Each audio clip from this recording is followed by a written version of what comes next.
and gentlemen, the story you are about to see is true. The names have been changed to protect the innocent.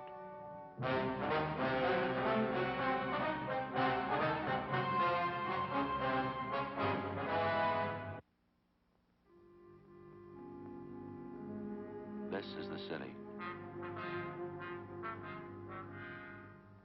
From one night to the next, it's never the same. They make it that way. Counting the suburbs, there's 4 million of them. Most of the people have something to add. A few of them are out to take it away. In my job, they're the ones who keep you on the move. I'm a cop. It was Wednesday, September 28th. We were working the night watch out of homicide detail. My partner's Ed Jacobs. The boss is Thad Brown, chief of detectives. My name's Friday.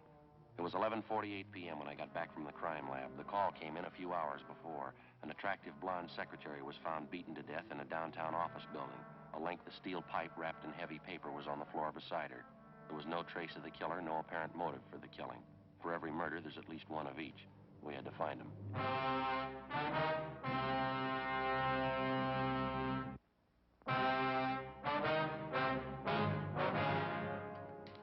Hi, Opie. Hi, Joe. You seen Jacobs around the last half hour? I was supposed to meet him here. Yeah, he's come and gone. Still around the building, though. He just had a call. Oh, what about? Do you know? Yeah. He was on that killing tonight. Call came from one of the cruiser cars checking the neighborhood down where it happened. Mm-hmm. They find something? Picked up a guy about 3 blocks from the murder scene. He was acting suspicious. Been in the cruiser car, figured maybe you'd want to talk to him. They're bringing the man in now, are they? Yeah, You've been over checking at the crime lab? Yeah, there's not much. The murder weapon's all we got so far. A piece of pipe with heavy manila paper wrapped around it. Latent prints do any good? Well, they lifted a lot of fingerprints. They all belong to the victim. None of them are foreign. Have you got a toothpick, Joe? I had corn on the cob for dinner tonight. Yeah, there's sure. Usually some in this top drawer, isn't it? Yeah, there you go. Well, thanks, Joe. I understand it wasn't much to look at, the killing, I mean. It was a pretty vicious thing. The girl took a terrible beating. Who found the body? One of the scrub women in the building. It was an office up on the 9th floor. Import-export company. Victim was a secretary there. Pretty girl. She dead long? Must have happened around 7 o'clock tonight, I figured. It's just a guess. What's the girl's name? She been identified yet? Yeah, Adele Pryor. Her boss is out of town. She was working in the office alone. No one suspicious was seen entering or leaving the office around the time of the murder. No one we know of, anyway. It's going to take a lot of checking. Any ideas what the motive could have been? Well, it wasn't robbery. They didn't keep any cash in the office. And as far as we know, the girl wasn't carrying much money. We'll start making the rounds in the morning, checking with her friends, see what we can pick up. Hi, Joe. Hi, how are you, Ed? Bring the guy in yet, Ed? Mm-hmm. Lopey brief you about it, Joe? Yeah, a cruiser car picked up a suspicious-looking guy out near the scene of the murder. That about the size of it? A little more than that. They found the man beating his head against a brick wall in a back alley, about 2 blocks from the office building where we found the body. Mm-hmm. Guy had been drinking heavily when they picked him up. He was pretty far gone. Kept mumbling something about how he didn't deserve to live, how he was a murderer, killer, not too coherent. Did they ask him about the dead girl, Adele Pryor? Yeah, but the stuff he said didn't make much sense. He sobered up a little since they picked him up. Might as well see what we can get out of him before we book him in, huh? Got him in the interrogation room now. Okay, we'll give it a try. Any calls come in, you know where to find us, Loafy, huh? Right, Joe. See you later. All right, thanks. Joe? Yeah. You checked the crime lab? Mm-hmm. About all we're sure of is a murder weapon. No prints, no other physical evidence. Maybe it won't matter. You got half an idea we might have the killer now. The guy they picked up, how'd he figure? Just a hunch. I don't think he's drunk as he pretends. Well, we're going to have to place him a lot closer to the murder scene than 2 blocks away. We can't prove a thing the way it stands. I was downstairs when they brought the man in and talked to him while we were bringing him up to the interrogation room. Mm-hmm. Told me he knows the dead girl. All right. Said he was with her an hour before she died.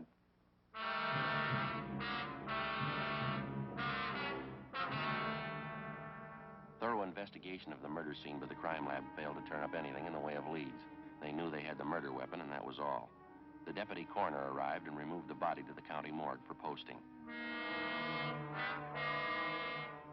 At 10 o'clock that night, 3 hours after the approximate time of the Pryor girl's death, officers in a cruiser car patrolling the area found a drunken man butting his head against a cement wall and muttering incoherently about a murder. The man was picked up and taken downtown to the interrogation room where Ed and I questioned him. We talked to him a full hour before he began to make sense. He gave his name as Robert French, age 34, an unemployed engineer. While we questioned him, Becker and Encinas from Homicide checked the hotel room where French had told Ed he was staying. I don't know. I guess I had 3-4 drinks at Dusty's place, and I went down the street to the Blue Canary. Had some more drinks there. I don't remember what happened after that. I wasn't feeling so good. You say you were drinking at Dusty's place around 7 p.m., isn't that right, French? I suppose so. I wasn't watching the clock. I guess it was around 7. Did you talk to anybody while you were in the bar? Oh, No, just a bartender. His name's Sarge. I don't know his last name. He'll tell you I was there. What time was it when you got to Dusty's place, Frank? Couldn't tell you for sure. About 6:30. Sarge would probably tell you. The bartender would tell you. A little while ago, you told us you knew Adele Pryor. Yeah, I knew her. I used to work for her husband. Rex's husband. I mean, they've been divorced 7, 8 years now. You said you saw Adele Pryor in her office late this afternoon, French. What was the reason for the visit? I borrowed a couple of dollars from her. She was always pretty good that way. Nice kid. I don't know anybody want to kill her like that. How about the show you were putting on out in the street tonight, French? Beating your head against that wall. Now, what was that all about? Drunk. Really drunk. Just so I want to kill myself. Just lay down and die. Well, how's that? You remorseful? You felt sorry for something you'd done? Is that it? Oh, I don't know. I don't think any special reason for it. When I get that way, I just keep thinking I want to die. I haven't got the nerve for it, though. Like my old man used to say, I got the nerve to do anything right. I just wasn't born that way. I guess that's it. You use narcotics, French? No. I ain't even got the nerve for that. Booze, that's all. That's good enough for me. Hey, think we can go out for a cup of coffee, maybe? I could use it. We can have some brought in. Do you want to check with Lope? He's usually got a pot on the stove in there, huh? Yeah, okay. And see if those 2 men have checked back in yet, will you? Right.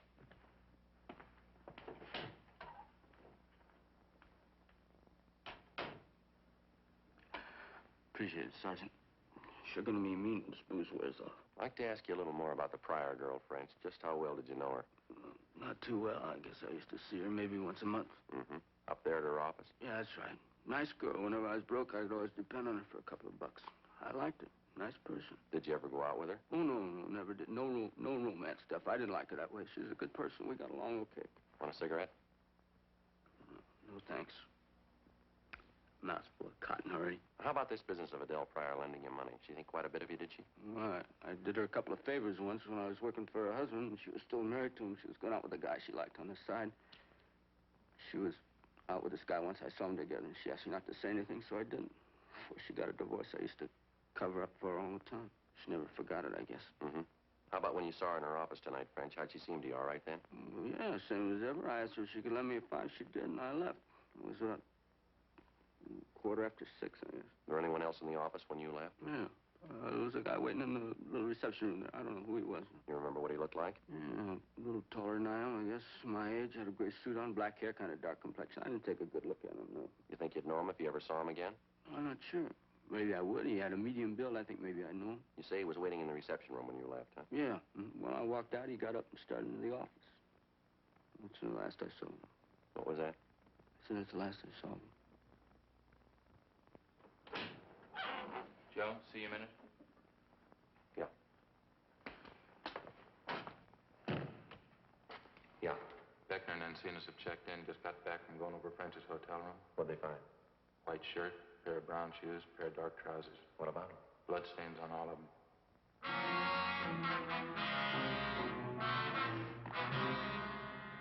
The stained pieces of clothing found in the suspect's hotel room were delivered to Lieutenant Lee Jones at the crime lab for detailed examination. We had French checked through R&I. He had no previous criminal record. Ed and I continued to question the suspect until 4 a.m. He denied any knowledge or complicity in the killing of 28-year-old Adele Pryor. He told us the blood-stained clothing in his hotel room was the result of an accident that he'd been in 2 weeks before when he'd been drinking heavily. French kept insisting that we check on the dark-haired man who'd been waiting in the reception room of the Pryor girl's office the night before when French left her. We gave the description of the unidentified suspect along with the M.O. to the stats office, requesting them to furnish us with any information regarding any assaults or any solved or unsolved murder. At 4:15 a.m., we booked in Robert French at the main jail on suspicion of 187 PC, murder. The next morning at 10 a.m., the legwork began. Lopez and Beckner from Homicide started checking on the background and the alibi of the suspect, Robert French. It didn't hold much water. None of the people at either of the bars where French said he'd been drinking at the time of the murder could definitely vouch for his presence, but they all volunteered the information that no matter how much he drank, French was never violent toward other people, only himself. Lopez and Beckner continued investigating the suspect while Ed and I checked on the background of the victim, Adele Pryor. At 8:25 p.m., we got back to the office. Hi, I've been waiting for you two. Wolpe? You and Beckner do any good? Nothing to celebrate over. Long day, tired feet. Anything new at all? Maybe French is our man. You can't prove it by me. Every place we checked, everybody we talked to, the same answer. Yeah. He's a smart guy with a good education. He's on the bottle and out of work. Everybody seems to like him. He gets drunk, but he never bothers anybody. That's about the worst anybody can say about him. He drinks too much. How about his being friends with the dead girl? Did you dig up anything there? Yeah, but it only proves he was telling you the truth. As far as we could find out, there's nothing going on between the two of them. Everything we got, it only verifies what he told you. He had no interest in the girl except to borrow off her when he was broke. Mm-hmm. You got in touch with the girl's ex-husband, did you? Yeah, but we couldn't add anything. We're all clear there. By the way, Lee Jones called from the crime lab just before you came in. What do you have, Lope? Well, he finished testing the bloodstains on those clothes they found in French's hotel room. None of the stains on them matched the victim's blood type. Another dead end. It's hard to figure. Sure got me stopped. Oh, this just came in. Report for you from the stats office. He asked me to make a run for you on something last night. Mm-hmm. What's it look like? Doesn't help much. Looks like more legwork. What's that, Joe? Well, French told us when he left Adele Pryor last night there was a man in the reception room waiting to see her. He gave us the guy's description, and the stats office made a run on it for us. It's the best one they got. Yeah. Guy's name is William Tanner, WMA, 32 years old, 5'9", 160 pounds, dark hair, dark complexion. Fits the description French gave us of the guy. Yeah, well, the rest of it's a lot closer to home. How do you mean? William Tanner was a prominent suspect in the Donaldson murder last September. The testimony of friends and relatives subsequently cleared him. The Donaldson murder is still unsolved, you know. Mm-hmm. What's the point? Well, the same thing that killed Donaldson killed Adele Pryor. How do you mean? Piece of steel pipe wrapped in paper.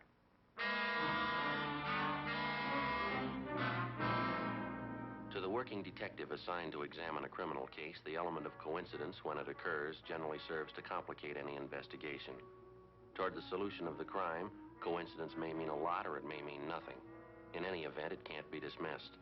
This time, we had two examples of coincidence to deal with. A girl had been beaten to death in an office building. Within 2 blocks of the murder, we found a man, fairly well acquainted with the victim, who admitted to seeing the girl within an hour of her death. Primary investigation uncovered some facts which tend to incriminate the man, some facts which tend to prove him innocent. Is his presence in the immediate neighborhood of the killing only coincidental, or was he there at the particular time for the purpose of murder? We didn't know. By the same token, a man by the name of William Tanner was suspected 1 year before of beating an elderly woman to death with an identical murder weapon, a length of steel pipe wrapped in paper. This same person, William Tanner, matched the description of a man reportedly seen entering Adele Pryor's office shortly before she was murdered.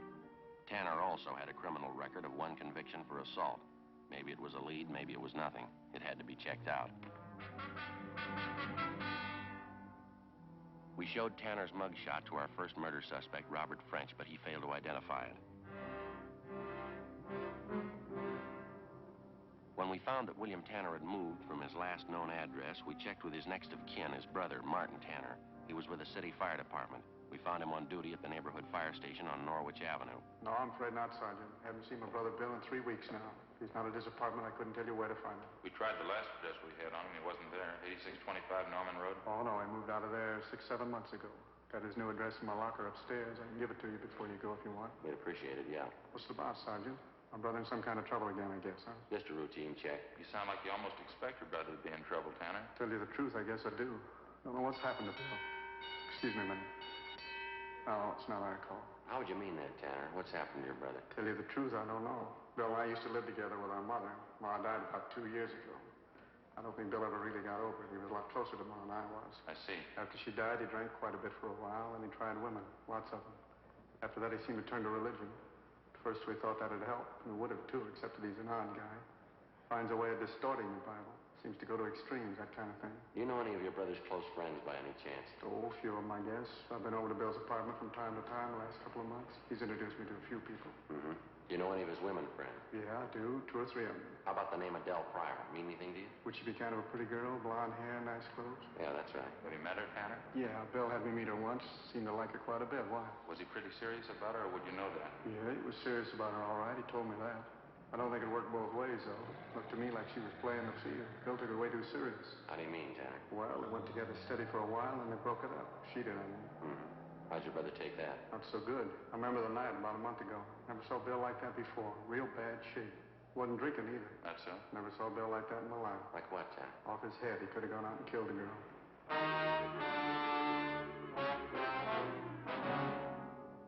Before we left the fire station, we got William Tanner's new address from his brother Martin. It was the same address as that of the murdered girl, Adele Pryor, an apartment house close by the intersection of Wilshire and La Brea. Tanner's apartment was on the 3rd floor, just down the hall from the Pryor girl's apartment, but Tanner wasn't there. The apartment house manager told us that he'd moved out the night before without leaving any forwarding address. Ed put in a call to the suspect's place of business, an industrial chemical company where Tanner was employed as assistant office manager. What was the reason, sir? Oh, I see.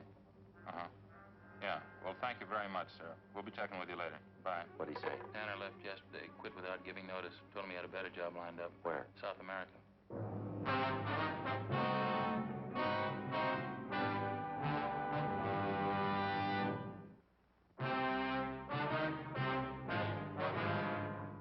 Saturday, October 1st, 8 a.m. We got out a broadcast and an APB on murder suspect William Tanner. We checked with the local U.S. State Department office, but they had no record of granting a passport recently to a William Tanner to travel in a South American country. We talked to the various consulates in the city representing South American nations, but none of them had issued a visa to a William Tanner recently or anyone answering his description. Together with Lopez and Beckner from Homicide, Ed and I continued the search for the missing suspect. The deeper we checked into his background, the more we became convinced that mentally Tanner was far from normal. Most of the people who knew the suspect told us the same story his brother had given us. In recent months, Tanner had taken strongly to religion. He attended revival meetings and similar religious exercises every night in the week. He talked nothing but repentance. He quoted the scriptures constantly. He adopted the habit of carrying a Bible with him wherever he went, reading from it aloud every chance he got. He kept urging his friends to join him in being saved. On Monday, October 3rd, we began a check of the various revival halls. On Wednesday, October 5th, we found him. He was attending a gospel revival in a meeting hall in the south end of the city.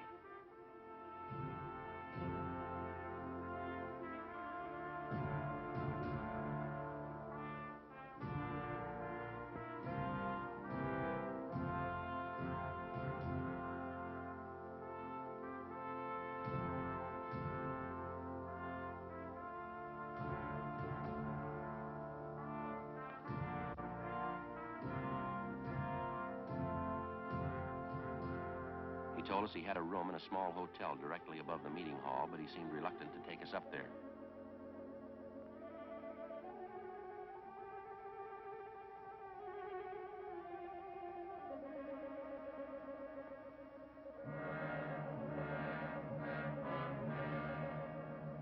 While Lopez and Beckner got a passkey from the manager and went up to check the room, Ed and I questioned Tanner.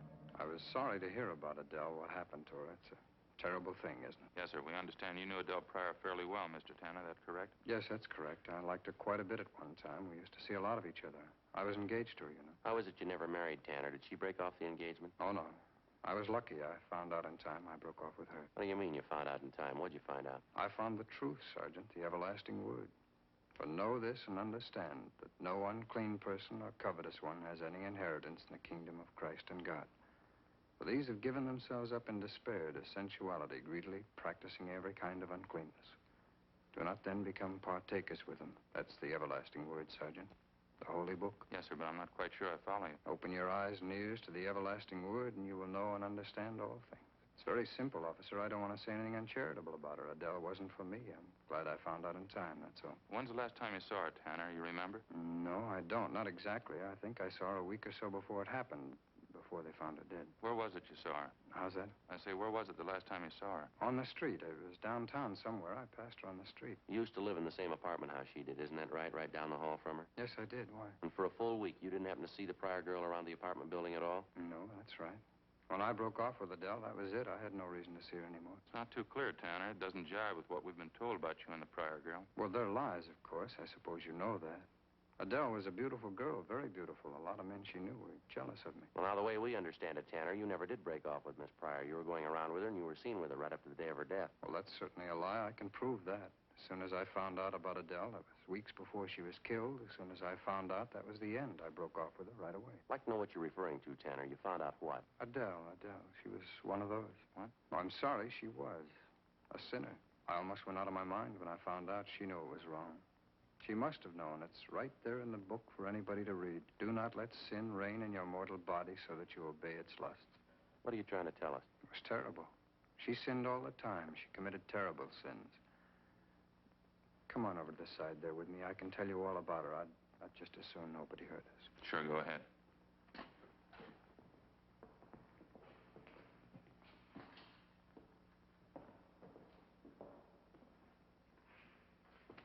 This will be all right here. Just one question before you get started. Yes? Did you ever visit Adele Pryor at her place of business downtown at her office? No, I never did. Why? Did you visit Adele Pryor at her office the day she was killed? Well, the Lord is my witness, Sergeant. I have nothing to fear. Why should you ask me that question? We have a report you were seen going into the office less than an hour before the Pryor girl was murdered. I'd like to have you clarify that for us, if you would. Why, certainly, it's a lie. You sure you weren't in that office with her just before she died? Let me tell you about her sins. There was never anything as evil as this, Sergeant. Is that right? Yes, it was a terrible shock. I liked Adele. I think I loved her. We'd been going out for 2 months. Sometimes I'd take her here so she could learn about the everlasting word, so she could know about the terrible sins some people commit. Drinking and parties and carrying on.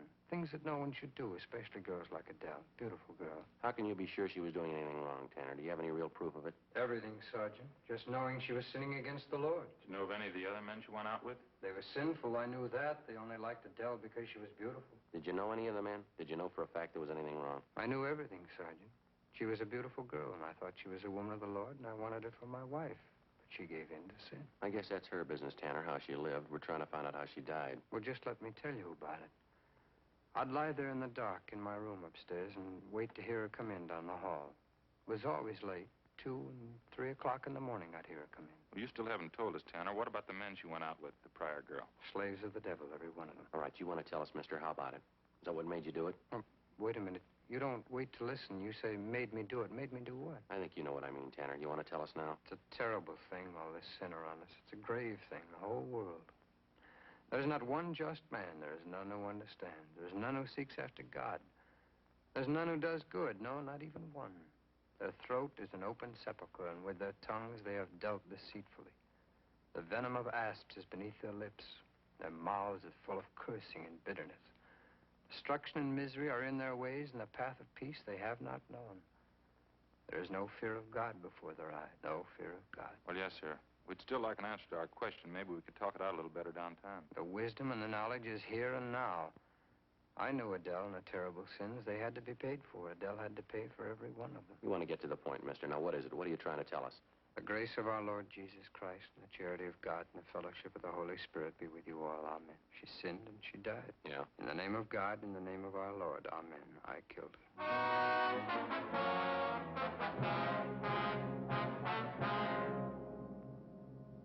William Harold Tanner was brought downtown immediately, where he volunteered a complete statement admitting full guilt for the murder of Adele Pryor. Blood-stained clothing found in his room corroborated his story. He gave us the details of how he murdered Adele Pryor because she spurned his attentions. We began questioning him about the Donaldson murder, which had taken place more than a year before and which was still unsolved. The victim, 64-year-old Louise Donaldson, had met death in the same manner as Adele Pryor. No, I didn't know the old lady, but she had money. I'd been told that. I was broke and I needed the money, so I thought it'd be a good thing. This was in September a year ago that you murdered her? Yes, sir, September, all right. She was all alone. She didn't have anybody. She was sick. I probably did her a favor. Now, your package here says you figured in the investigation on the plot to blow up the Rexmore Hotel about 3 years ago, homemade bomb planted in the basement of the hotel. Yeah, that was mine 3 years ago in September. You never could have traced it. It's too bad the bomb didn't go off. I hated those hotel people. All right. What was the matter? Well, I worked at that hotel once, you know. I worked hard, too. One Saturday, they held up my paycheck. I didn't get it until the next Tuesday. I never forgot that. September. September? Well, what would that have to do with it? I don't know, really. September's always been the time, that's all. I always seem to work into some kind of trouble. Every September. I don't know what it is. It just seems to be the best time, September. It's always September. Mm-hmm. I really didn't want to kill Adele. There wasn't anything else I could do. She was a sinner. Yeah. Drinking and running around, she committed sins all the time, the worst kinds of sins. Terrible. Yeah, well, maybe you better check the book, Tanner. You're way ahead of her. What do you mean? What kind of sin's worse than murder?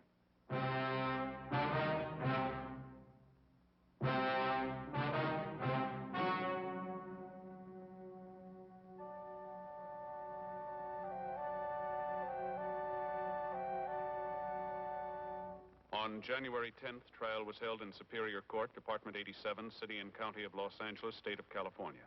In a moment, the results of that trial.